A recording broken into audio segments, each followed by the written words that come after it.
It's your girl Jody ASMR.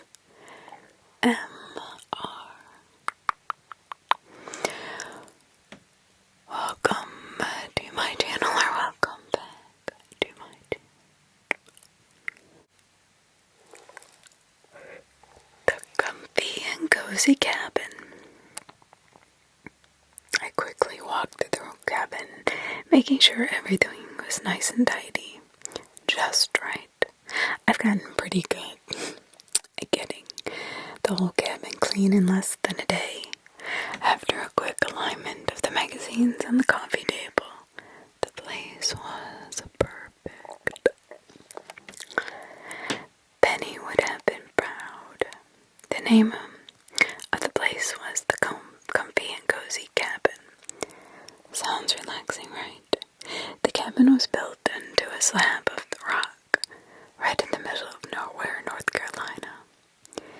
It's 3 stories tall and features a breathtaking view of the mountains. We bought it for basically nothing. It was in total shambles. It took quite a bit of money to get the place up and running again, but in 4 months, I'll finally pay the mortgage off and start making money.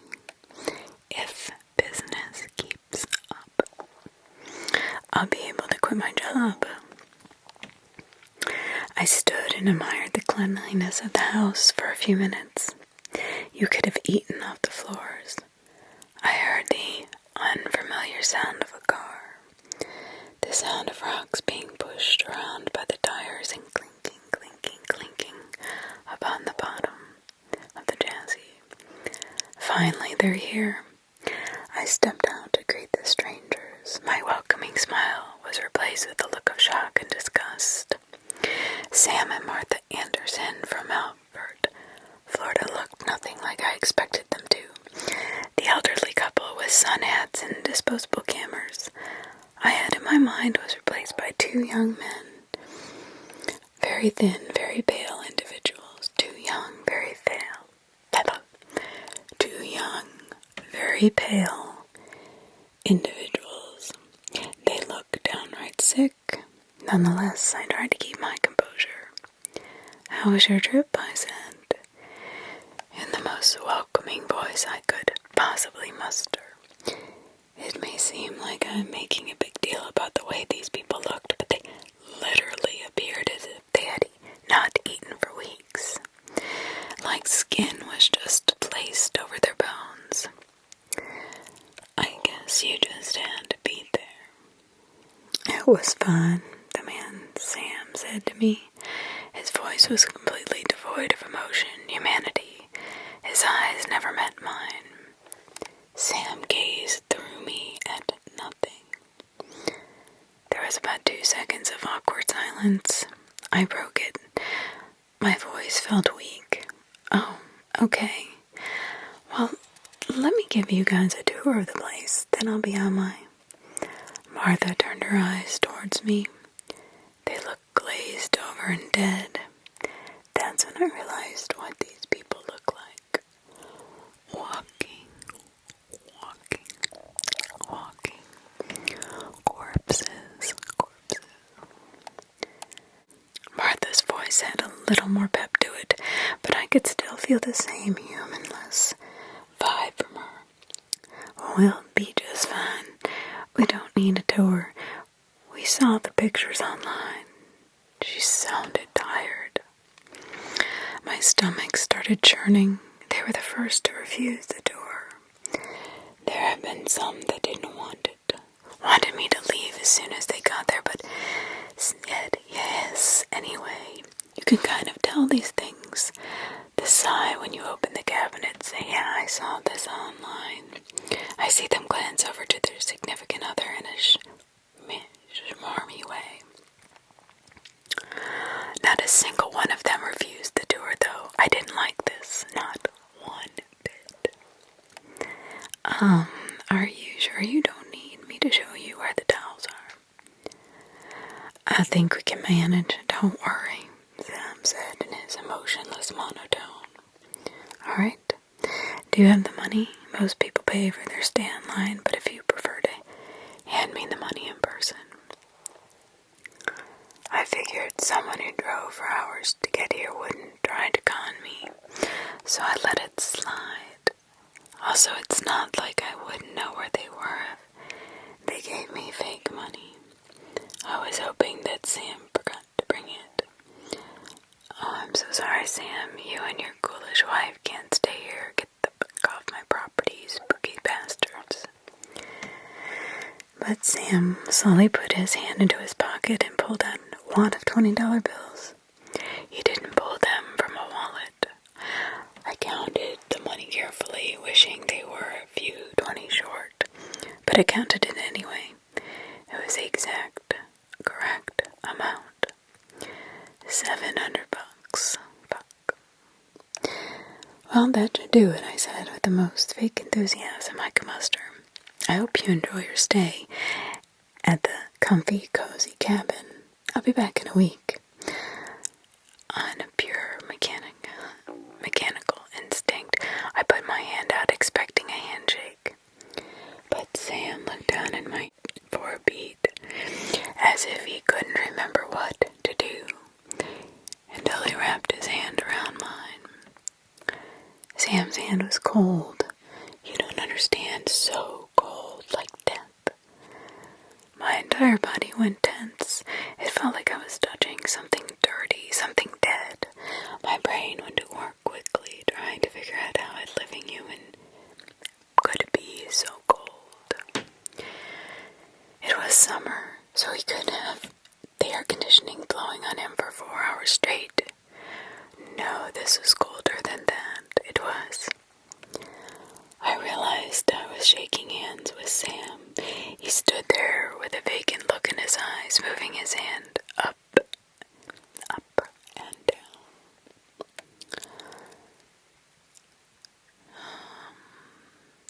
I pulled my hand away. It felt contaminated. I walked away from them and from the cabin without saying a word. As I passed Sam and Martha's car, I glanced at it. There was little in the back seat. She looked worried. Unlike the two adults, she was as cute as a button. The little girl in the back seat didn't look like her parents. My senses started screaming at me to take the kid and run. Like, what have you been taught all your life, Mark? You need to kidnap this kid. Alright, that sounded creepy, but why didn't I grab her? Why didn't I follow that all so important voice in my head? That voice was there before. That voice had told me not to go for that walk, and I ignored it. That ended up real well. Now something in my head told me another person will die in that cabin because I didn't follow my gut instincts. The girl's face, that slight, composed look she had, it was the face people have when they lie about everything being okay.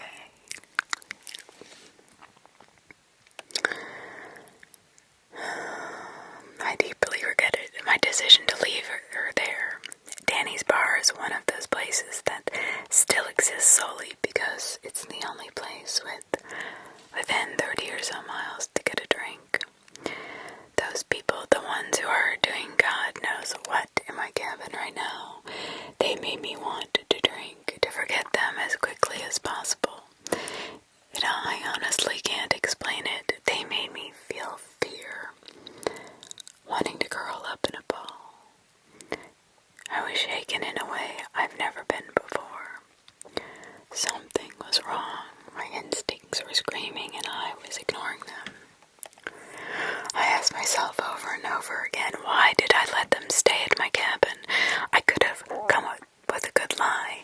Rat infestation, sewer pipes exploded, something, anything to make them leave. No, I just let them in, let them have full run of the house.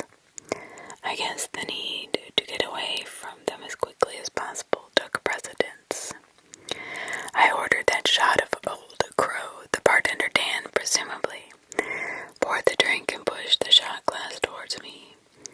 didn't even look in my general direction. And what was the deal with that girl? Everyone else who brought a small kid to the cabin would introduce me to them. Promise me that their child isn't at all like all the other kids.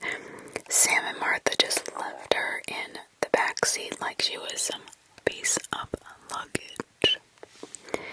I can't believe how close I was to busting out a window and taking her with me. I drank the shot down in a quick gulp, grimacing at the strength. The rancid, painful feel burning my throat. I ordered another. I was sure that kid wasn't there. Sam had black hair, Martha brown. The kid was a blonde. And I very much doubt anyone would have given those creepy fuckers adoption rights. Those were bad people. They were doing bad things in my cabin. I was never so certain of something in my life.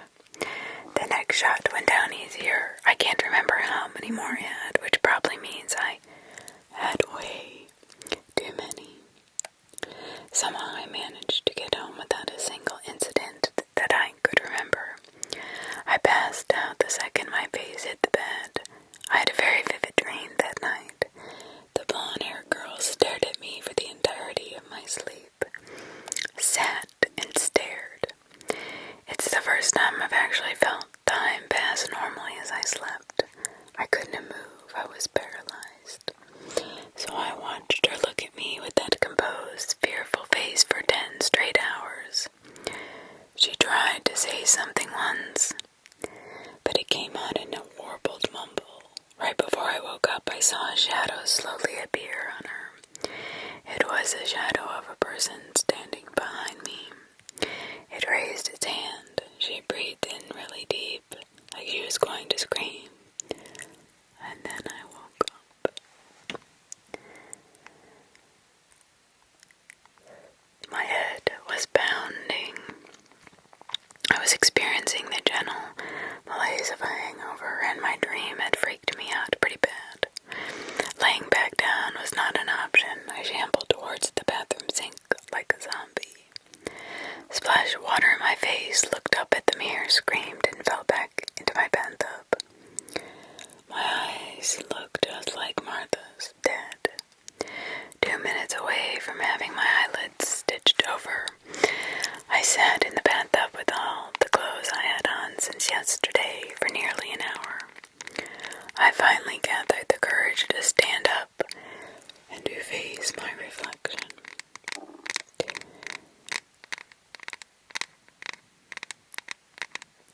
My eyes were normal, alive. I laughed it off.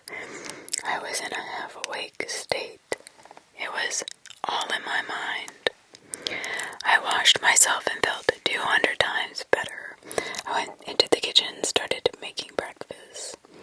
Fog leaving my brain, and I started thinking again. Those people that are in my cabin left such a terrible, creepy impression on me that I sat in my bathtub for better part of an hour. I really thought a part of my body resembled one of theirs. There was no way they were normal, and my brain kept recycling through the same spiel over and over. I finally broke down and called the police. I called the station, located 20 minutes away from my cabin. I was going to lie at first, tell them that I think they might have loads of drugs or something. I decided on being frank. I told the woman on the other end that the people in my cabin made me very uneasy, that they had a kid that was more than likely not theirs. What do you think they're doing? The woman sounded slightly annoyed. I imagined she had to stop watching her soap operas to deal with me. Look, ma'am, I don't know, but I just think they're doing something bad. I can't shake this feeling. Well, okay, fine. We'll have someone look into it. What's your name? I had already told her my name earlier, Mark Gregg. Okay, well, see what we can do. She hung up. My mind was a little bit more relaxed. If they really were doing something, I'd be notified and the cops would deal with them. If I didn't get a call, then I was being extremely paranoid.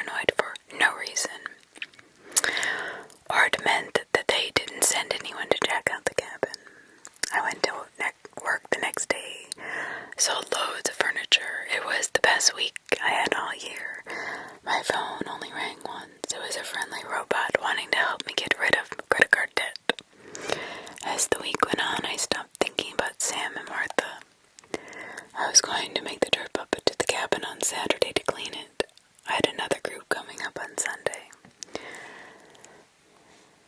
But on Friday night, I had one of those vivid dreams where I could feel time pass. I could move my head around this time, but nothing else. I couldn't even close my eyes. All I saw for a long time was darkness. After a while, I started to hear a low murmur, and something darker than the darkest came out of the black void.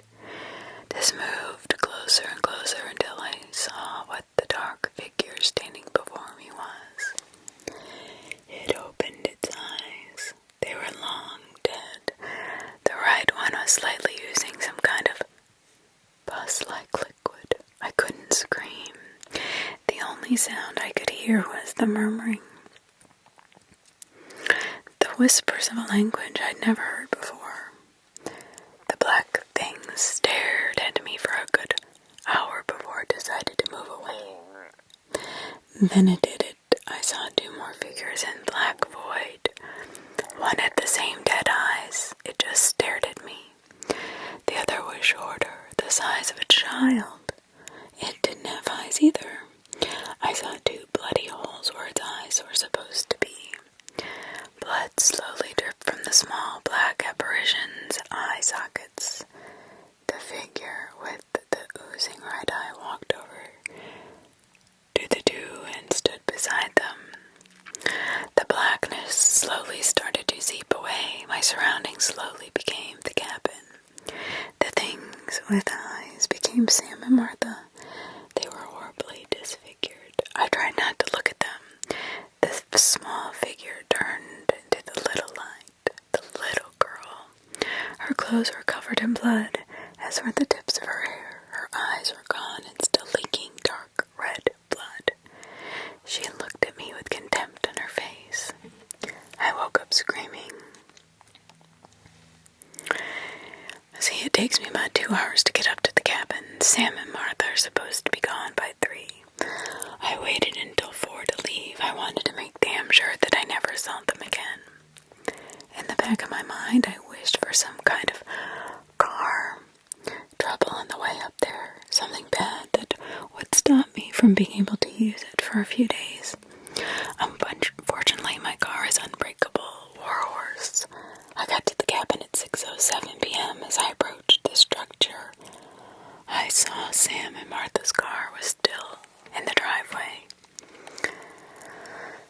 Shit! I slammed my hand on the steering wheel. Those creepy fuckers were in the cabin for way past their allotted time. I parked the car, sat for a minute to compose myself. Maybe they were having so much fun they lost track of time. Or maybe they were doing bad things and didn't care about the time limit. I grabbed my cell phone, made sure it was on, and any sign of anything bad, and I'm calling the cops. I step out of my car. It was a beautiful day. Summer was on the verge of dying, and the cool breeze of fall lazily blew at me. I approached the front door of the cabin. All the blinds were drawn. I couldn't look into the cabin at all. The door was locked. I stuck my key into the lock, hit something gummy. They had put duct tape over the keyhole. I angrily tore at the tape until it came off as some of the paint on the door along with it. Well, they're gonna pay for that. I unlocked the door and tried to open it. They had sealed the door with something. I pushed and pushed until I heard a loud crack. The door swung open and I almost fell to the floor. The place looked like a tomb. It was completely dark. The only light came from where I busted open the door. I flipped the light switch beside the door and nothing. The breaker must have flipped. I was more mad than scared at this point. I ran to my car and got the strong LED flashlight I carry with me. I stepped inside. A sickening strong smell hit me. It smelled like antiseptic scrub they use in hospitals. The cabin was also really cold. They must have turned the air conditioning down as low as it could go. was silent too, dead silent. Something in my brain told me to run and never come back. This was my cabin, mine.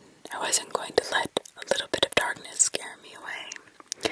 Besides, I wanted to make sure those creepy people paid for every cent of damage they'd done. I shined my light on the floor. The broken and split wood nailed to it was once a piece of particle board. They nailed particle boards to all the windows as well. I walked into the kitchen. They hadn't touched a thing. The note I'd left in the sink, telling them to please make sure they shut the water off completely, was still there. Not a single dish had been touched. I shined my light to the magazines. They were just as I'd left them. Aside from all the windows being boarded up, it was like they never stayed there. I turned around, opened the fridge to see if they ate anything. Suddenly a chill ran up my spine. It didn't stop. The chill kept going up and down. My stomach felt like it was going to explode. Everything went dark. My flashlight out. I heard a loud slam and became dizzy. The slam turned into a loud buzz that wouldn't stop. I saw the eyes, the same dead eyes that stared at me for so long in my dream. I panicked and ran to where I thought the door was. I hit my knee on the end table and fell to the floor. I grasped in pain, stifling my scream for no real reason. I lay on the floor grasping my knee. My hands felt wet from touching it. I didn't realize what that meant. Didn't know who I was or what I was doing there. My mind was nothing but buzzing noises. I can't remember how long this went on for. Finally the buzzing subsided and my flashlight back on. The beams seemed to not go as far as it once did, as if it got darker. The temperature dropped. I could see my breath. My mind became clear again. I looked at my knee. It was bleeding pretty bad. Screw this. I'm coming back with an army. I carefully stood up, turned around to open the door. It wasn't there. The door wasn't there. I knew I was standing right where the door was supposed to be, but it was just wood.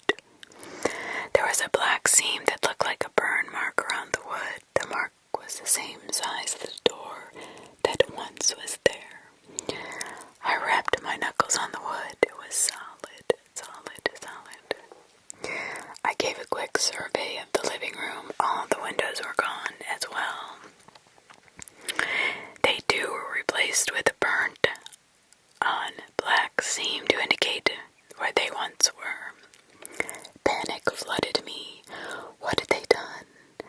What have they done? I am in my cabin. Is this even my cabin anymore? It looked like my cabin aside from all the exits being sealed. My heart was racing, blood thumping through my ears. I had to calm myself down.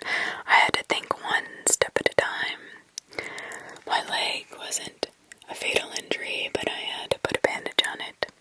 I keep first aid kit in the bathroom. I'll fix my leg first, then try to weigh my options on how to get the hell out of here. I took a deep breath in and exhaled slowly. Tried to think of the positives in the situation. The grief counseling I took after she died was finally useful for something. I turned around and saw what I actually cut my leg on. The stairs leading to the upper floor were now metal. Thousands of spikes jutted from them. They were bundled in some places on the steps like rose vines. One of the dips shimmered with my blood. There was no way you could go up those stairs without getting horribly injured. I started to freak out again. This wasn't my cabin. Those creepy people did some kind of creepy thing and took me to a creepy place is all I could think. Like, I have to fix my leg. Thinking about the terrifying staircase later. All I need to do now is fix my bleeding leg. I carefully move around the jagged, sharp spikes and limp to the bathroom.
image of a bear painted on it. This one was made out of wood and had swirly designs etched into it. I tossed it into the void. It never made an impact. I slammed the cabinet shut. This was way too much for me. I turned the faucet on to splash some water in my face. The liquid that came out of the spigot looked like coffee and smelled like antiseptic scrub. I sighed and shut the faucet off. I hobbled back to the hallway, my hands burning from the cold. It became obvious to me I could freeze to death long before I bled out. There was some winter clothing in the bottom of the closet. In the bedroom, it was the other side of the hallway. I got there with no problem. I walked towards the blanket closet. There was a piece of paper towel to the wall above it, written in quick, panicked letters. It said, "Do not remove." There was another piece of paper lying beside the chest. I picked it up. A police hat, badge, and one bullet shell was lying under the note. I've been in here for days. I don't know how long exactly. My watch stopped working and I tried to take it through the wall to get out. They didn't like that. I saw something on the other side that made me not want to live anymore. Please don't look outside. You will regret it. I'm sorry, Sarah, but I have to do this. Tell Brad he can have my truck. Terry Ames. So they did send an officer to check the place out. I felt sick. I tried nothing to think about it. I lifted the blanket closet. Some of the stuff had changed, like the toothbrush holder, but most of it was still the same. I killed that man. I sent him here. I tried to put it out of my mind. I dug through the blankets and grabbed up all the winter gear I could. One sweater was now composed of something that felt like paper. It tore when I picked it up. A bandage. So I bandaged my leg with a scarf. It wasn't the best thing, but it'll do. It will work for now. Tears started flowing from my eye freely. I sent a man to his demise because of my paranoia. My selfish fucking paranoia. Why did I do it? Why? Composing myself pushed the thoughts of horror out of my mind. I got myself bundled up in the winter clothes. I felt warmer already, thank goodness. Where is his body? Someone took his body and gun, but left the note. My sorrow was quickly replaced with fear. I heard a light tapping sound like a piece of paper fell off the wall. I heard a hateful, angry grunt and felt like I was being watched. I ran into the room and slammed the door shut. I never looked back. My brain told me to keep my eyes ahead. If anything today has taught me to listen to what my brain has to say. I sat down on the chair in the kitchen, pulled out my phone. I should have done this a long time ago. Phone told me I had 5 bars of full signal. I dialed 911. What exactly was I going to tell him? My cabin has turned into a haunted house. I was going to say I was being held hostage and I was never more scared in my entire life. Is that what I was going to tell them? And that the people holding me hostage killed one of their own. They would probably send more than one officer if I told them that. I hit the send button. Before the second ring, someone picked up on the other end. I could hear nothing at first. Hello? Hello? Then I started to hear murmuring. It was really low at first, but it progressively got louder, louder, louder, louder. I listened for a minute and I don't know why. It was incomprehensible, angry, whispers in a language I've only heard once before. There were occasional shouts. They sounded like angry sobs. I started to feel dizzy again, felt like I was going to pass out. The voice stopped whispering and started talking.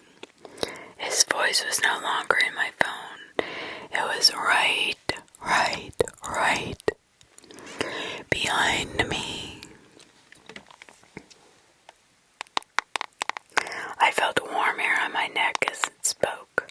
I jumped out of the chair and pushed the end button as hard as I could. I slowly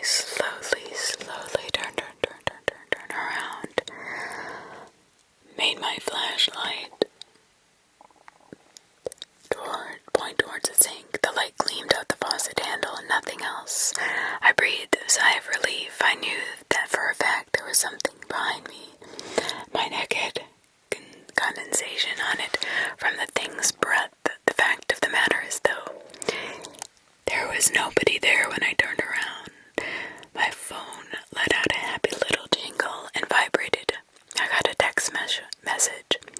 It had a picture attached to it. I tore the battery out of my phone and put it in my pocket. I wasn't about to invite whatever it was on the other side of the phone again. It might stay. I walked all around the middle floor looking for a way out. My flashlight went over every surface. The material of some things had changed. The TV was now composed of some green, spongy crap. The remote control looked the same but weighed a ton. I couldn't lift it. The magazines dissolved when touched. The salt shaker was the same, but the salt had turned into a single purplish crystal. The most noticeable change was the stairs.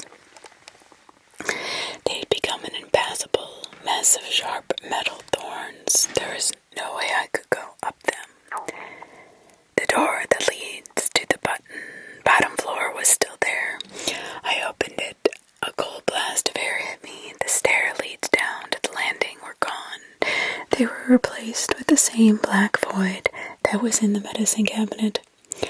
I could still see the landing and the stairs leading from the landing. I walked over to the kitchen counter, grabbed an apple. It was now made of metal and weighed about 10 pounds. I dropped it onto the void. The apple was absorbed by the darkness. I never heard it hit the bottom. I had no options. I was stuck. I sat down beside the door. That's all I could do. They had me trapped like a rat in a cage. I had checked every inch of the cabin that I could get to. There was no way out, I swear. I searched the walls of the stairwell again with my flashlight when I saw gleaming like a beacon in my flashlight's ray a silver sliver of hope attached to the wall. The stairs were gone, but the banister was still there. Climbing down that banister was dangerous, but it was the only option I had left. And in my desperation, it all sounded like a good idea. I put my flashlight in my mouth. I gave the banister a strong tug. It was securely fastened to the wall. I put my feet over the side of the pit. This is the craziest, most desperate thing I've ever done. I checked my gloves to make sure they were secure, grabbed the banister with both hands, and pushed myself off the floor. I slowly made my way down. The angle made it difficult to stay balanced. My feet pushed against the wall until I got about midway. My arms were burning. I never shimmied across anything before, so I was in quite a bit of pain. But right after I got to the middle, something started pulling on my feet. I almost lost my grip the first time it happened. I quickened my pace, quickened, started charging down the wall. It would tug occasionally. It almost pulled me down one time. The thought of spending the last moments of my life in that dark void drove me forward. I got to a point where I could put my feet on the landing. I kicked and shook my feet free from where it was holding me and threw them towards the landing. I quickly moved my arms down the last bit of the banister, crawling with my feet at the same time. I made it. I was so happy to be alive. I sat in the corner of the landing for a good while longer. The things I would have done for a drink of water. My arms still felt like noodles, but I felt good enough to start exploring the bottom floor. I walked down the few steps leading to the entertainment room. The first thing I noticed was light. 2 candles dimly flickered on the coffee table. I turned my light towards it. I instantly regretted my decision to come down here, because between the candlesticks lay a pair of eyeballs. They had all kinds of muscles and cords attached to them. I was so fixated on the eyes I didn't notice the horror that lay behind them. I approached the eyes. I heard a gasp of air. I shined the flashlight behind the eyeballs. I almost fell over in shock. the little girl I saw in the car. She was hanging behind the candles. Her hands and feet were cut off. Her stumps were suspended to the ceiling and floor with large metal hooks and chains. Her eyes were gone. I assumed the ones lying between the candles were hers. She had a perfectly straight slice from her neck all the way to her body. There was blood all around her. The girl's chest moved in and out. What the hell? She was still alive. My brain was fried at this sight. This couldn't be real. The girl let out a long gasp of air, cranked her neck towards me in an uncomfortable way. I yelped. "Help me," she sounded weak. I didn't know what to do. I stood there dumbfounded. Don't let them come through again. It hurts so bad. I'm going to get help. What's your name? Cindy. All right, Cindy, I'm going to get help and we'll get you out of here, okay? I was on the verge of tears. She sounded so alone and afraid. You can't help me. There's no help for anyone here. The tone of her voice changed. What do you... There's no help for you or me. Cindy's voice was now an angry roar. Something in her changed as if she had become possessed. Why didn't you get me out of the car when there was a chance for help? I was shocked. How did you know I thought about? Cindy got me up. You can't save anyone, can you, Mark? First Penelope, now me? How the fuck do you know about Penny? I know quite a bit, Mark. I know what was, what will be, and what could have been. Cindy began to tell me my embarrassing secrets one by one. She even named a few I forgot. I started yelling at the girl, stop this right now. The disfigured girl went quiet for a beat. No, I want to punish you, Mark. I want to make you feel just a tiny amount of pain I'm suffering. She still had a child's voice in a way, but it was demonic in others. So it was quite disturbing hearing this from her. I know my life would have been. If he pulled me out of that car, I would have married a man named Arthur Levant when I was 26. We would have been very happy together. Her eye sockets stared at me. Now because of you, I'll never talk to Johnny Hicks out of driving drunk when I'm 20. He's gonna kill a family of 4. Look, I'm sorry, I didn't know. I'm gonna show you, Mark, she continued on, as if I didn't say anything. I'm gonna show you real good. My brain felt strangely empty. I couldn't think or speak. My vision went black. I was back in the cabin. It was 2005. I knew this somehow. Penelope was standing on the very top rung of the ladder. She was painting the top of the wall. I was stressed. The little project of hers put us eyeball deep in debt. She looked down at me. Her eyes were beautiful. Everything about Penny was absolutely perfect. Why couldn't I see that before? Don't worry about it, Mark. We'll make all the money back and more. Her voice was so soft, so inviting. I heard myself speak. Look, Penny, we didn't have money in our budget for paint this year. You could have waited until next week to do this. Oh, honey, the faster we get this done, the faster we can get people to stay here. It's all going to work out, Mark. Grab a brush. We can go $12 over budget. It doesn't matter. I could tell now that Penny was stressed as well, but she held it much better than me. I stood there watching her paint. Her dad dealt with houses all his life. She had to have known something about making money with one. I didn't think of that then, though. I was mad over the $20 she spent without telling me. I then said the 5 words I've regretted saying the most of my life. I'm going for a walk. The walk was nice. The sky was pure blue, a perfect spring day.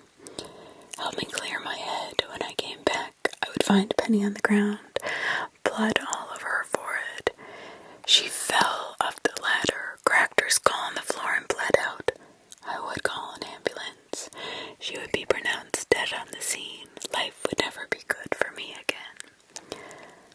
finish the renovations on the cabin. I felt if it was Penny would have wanted. People started coming in, word of mouth started spreading, and now I have to turn people away because the cabin is so booked up. She was right, it worked out. I hate having to come out to the cabin. It hurts every time I enter it. Instead, in this little world, Cindy is showing me in this plane of existence. I walk to the door and stop. I turn it around and say, I don't really feel like walking. Then come over and here and paint. We still have got a lot to do. So I did. I dunked a brush into the white paint, started to carefully coat the wall. The ladder Penny was on began to topple. I dropped the brush and grabbed the ladder before it fell. Holy shit, I could have taken a mean fall there. She sounded excited. I would have used the paint scraper to clean your brains off the floor. She laughed. I did too. The cabin would become a hit even more than it is now. I guess some people put more trust in a married couple. I saw myself turning down a couple from the small town of Haverford, Florida.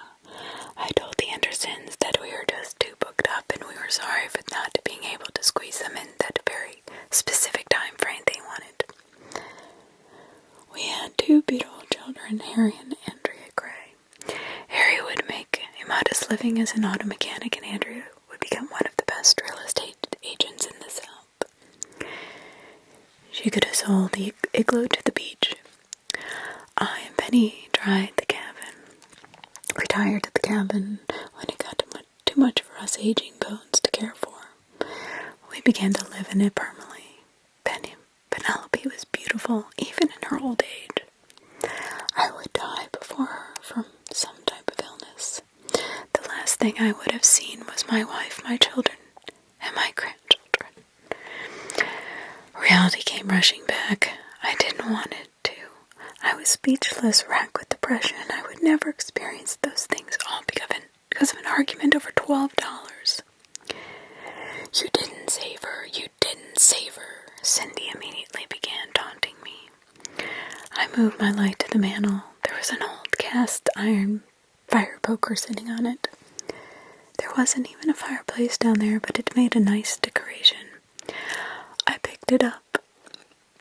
I felt like it was made out of some kind of wood now. I walked over to the girl. I'm just a child. Her voice became frail again. You wouldn't kill a child, Mark. You're not a child, you're a monster. I lifted the poker up. I was going to kill her for showing me what my life could have been like. But Cindy began screaming. It was painful, terrified, howl. I heard a tremble, rippling noise. The split going down her body began to open. The now massive hole in her body began to glow a dark purple color. The entire room lit up. I shielded my eyes and stepped back from the brightness. I saw two emaciated figures walk out of the purple light. Sam and Martha's bodies were much paler than before. They were white as mimes. Their lips couldn't close completely, so they had a constant grimace. Sam was smiling. His mouth went from ear to ear. They seemed to have an extra knuckle on each finger. Sam walked towards me, his claw-like hand outstretched. I swung my poker at him. Sam let out a screech. Martha seemed to respond to it. Her eyes were small, like a bird's. She dove at me. Her nails tore through my pants and dug into my skin.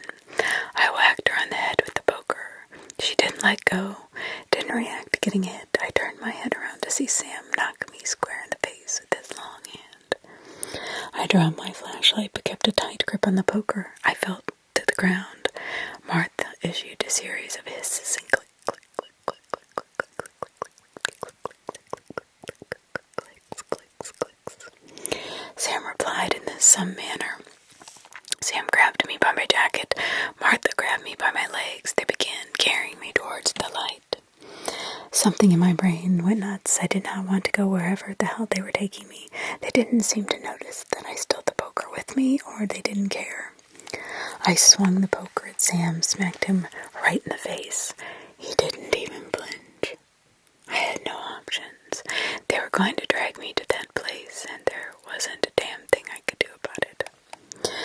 saw it rapidly moving in the purple glow. Cindy's heart was still inside her, beating extremely fast. Those stupid people didn't even realize the predicament they put themselves in. Sam was halfway into the light, and I was at the edge of it. I swung the poker at Cindy's heart as hard as I could. The organ exploded. I heard several inhuman screams. Everything went dark. The world felt like it was melting. My head got dizzy, and I forgot who I was for a brief moment. I woke up. It was dark. I crawled out around on my hands and knees until I found my flashlight. I turned it on and looked around. Cindy hung limply on the chains. Her body was pretty rotten. It smelled terrible. Lying beside her was the top half of Sam. The other half of his body must have stayed in that place, in that corner of the room. The pale, beady-eyed Martha sat. She was breathing heavily and quaky. It was as if she was suffocating. I watched the creature slump over and stop moving. I poked her body, but she was dead. I needed to get away from the smell. I moved my flashlight around, noticed that the windows and doors existed again. They were just sealed up with particle board. I excitedly walked to the staircase where the void was. It was gone. The stairs filled the void. I ran up them as fast as I could and opened the door. There was light, just a small amount though. It was coming from the front door I smashed open earlier. I ran outside and I was free. I never thought I'd see the sun again. I dove into my car and chugged the bottle of water I had in the cup holder. The LED clock dashboard said it was 6:13 p.m. I laughed like a madman, laughed until I couldn't cry. It had been 2 months since I went to that place, since I had a good night's sleep. I finally stirred up the courage to go and clean the cabin. I thought it might be cathartic for me to rip away all the boards from the windows, but it wasn't. I was in constant fear during my short stay at the cabin. I was scared that I would once again get swallowed into that darkness, cold place that looked like the cabin. Scared that I would not be able to leave and would slowly freeze to death in a place I could and would never understand. When I got downstairs, I had to deal with the bodies. I put trash bags over my arms and dragged the bodies outside. Maggots had started to writhe in them, and Cindy's body was rotten to the core. My fingers went right down through her skin to the bones. I threw up several times. Worst of all, though, Martha was still alive in some capacity. Her small, beady eyes followed my every move. I tried to ignore it. I dug a deep hole in the flower bed and placed the bodies inside. I poured kerosene to the hole, making extra sure Martha was completely doused, and set the corpses on fire. I ran back inside. I couldn't watch them burn. The next few days were spent cleaning the cabin. When I felt I absolutely had to sleep, I went to my car. When I was done, I sped off, and with no intention of ever returning. I haven't opened that cabin back up for business yet. I don't know if I ever will. Occasionally I'll see shadows moving around my house and might glimpse a pale hand pressing against some of my windows. When I'm in bed, there are times when I can feel them standing over me. I do not have the courage to open my eyes. I do not know what they want from me. Part of me wishes they would get over with it so I could stop living in terror. I have constant reoccurring nightmares now. Most of them I'll dream about an endless field of pale dead eyes. Another common dream is me stuck in a cold dark room screaming for help. The worst dream of them all, though, is one that shows me the life I could have had with Penny. The life that Cindy let me know I missed. It always begins with me saving Penny from the ladder fall. Then it cuts to various moments of her life that could have been real had I not gone on that walk. I'll wake up and throw my arm over to Penny's side of the bed.